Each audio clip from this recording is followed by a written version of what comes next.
Привет, я Лев. Я интересуюсь играми, кино и технологиями, поэтому я постараюсь рассказать самые интересные новости за последнюю неделю. Сегодня поговорим о игре Black Myth Wukong, которую делал всего один человек изначально, но потом к нему подключились другие разработчики, и они выпустили в свет эту замечательную игру, которая выглядит бомбически, играется интересно, а анимации там просто пушечка. И вроде как, она получилась хорошей. Black Myth Wukong основана на китайской легенде про путешествие царя обезьян. Они выжимают максимум из китайской мифологии и культуры, поэтому это не просто убей и повысь свой уровень, а буквально нарратив о богах, магии и эпических сражениях. И визуально эта игра выглядит просто божественно, не побоюсь этого слова, потому что над каждой деталью видно, как корпели разработчики. Каждая анимация вылизана от начала до конца, а окружение нарисовано выше всяких похвал. Разработчики обещают достаточно тяжелые бои в стиле Souls игр, но по отзывам можно сказать однозначно, что они не настолько сложные, а твои ошибки прощаются, потому что умерев, ты все равно ничего не теряешь. Поэтому это достаточно приятный бонус для тех, кто только пытается вступить в Souls стиль игры. Также сюжет требует отдельного упоминания, потому что по отзывам можно сделать вывод, что прочтение книги не обязательно, но если ты ознакомлен с этой историей, то тебе будет намного приятнее видеть всякие отсылки к книге, к сюжету, к путешествиям главного героя. Также про сюжет в этой игре можно сказать одно по отзывам, что он такой же, как в Dark Souls, очень многое, что можно упустить, особенно если ты не открываешь всех секретных боссов и не узнаешь все крупицы информации, которые запрятаны во всех описаниях объектов и в описании самих персонажей.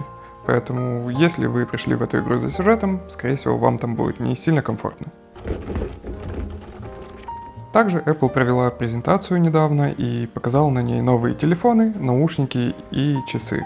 Основная фишка новых телефонов в том, что у них появилась новая сенсорная кнопка, которая в основном отвечает только за камеру и за управление ее функциями.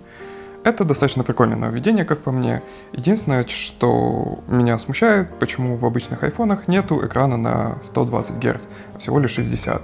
И также в обычном телефоне нету USB 3.0. В целом, по моему личному мнению, сама презентация прошла достаточно прикольно, потому что сначала показали эти же наушники, да, там есть какие-то фишечки, но в основном это что-то минорное. Одно из прикольных нововведений, что в этих наушниках можно теперь проводить медицинские обследования и получать какие-то медицинские данные, которые можно будет потом впоследствии использовать для собственного лечения. Ну а вишенкой на торте для меня лично является то, что в новых айфонах будет офигенные микрофоны, их будет 4 штуки, они должны вроде как избавляться от звука ветра при записи, а также 4К 120 FPS. Это то, чего мы очень долго ждали. Также ребята из Midjourney подкинули нам интересную новость, они перешли на бесплатную модель. Конечно, там не обошлось без подводных камней, потому что за бесплатно ты можешь сделать всего 25-30 картинок в месяц, они будут делаться не самым быстрым образом, и если ты захочешь получить максимально кристальную картинку, которую ты сам запромптил, то тебе нужно будет потратить достаточно много попыток, и не факт, что они все получатся.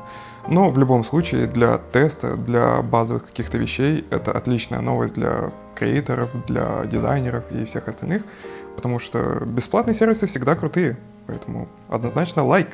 Ну и забыл упомянуть, что в бесплатной версии нельзя делать приватные сессии. Это значит, что если у тебя есть какой-то мега секретный проект, то ты не можешь быть до конца уверенным, что он не попадет в сеть, потому что все эти фотографии, картинки хранятся у них на сервере. Поэтому ты не можешь гарантировать стопроцентной безопасности своему контенту. И кто-то, в теории, может его украсть.